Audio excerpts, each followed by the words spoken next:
In this video, I'll show you how to navigate Salesforce CRM for beginners. Once you've logged into Salesforce, you'll land on the home page, where you can see your dashboard, recent activities, and important updates.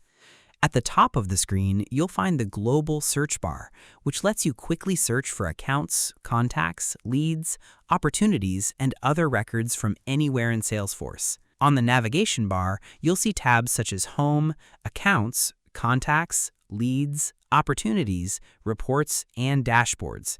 These tabs help you access different parts of the CRM. Depending on your organization's setup, you may also see additional tabs. In the top right corner, you'll find your profile menu and the gear icon, where you can access settings and, if you have the required permissions, open the Salesforce setup page for customization and administration. When you open any record, you'll be able to view its details, related activities, files, and other information.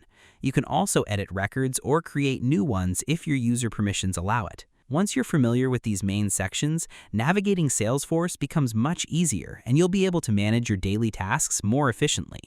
And that's how you can navigate Salesforce CRM as a beginner.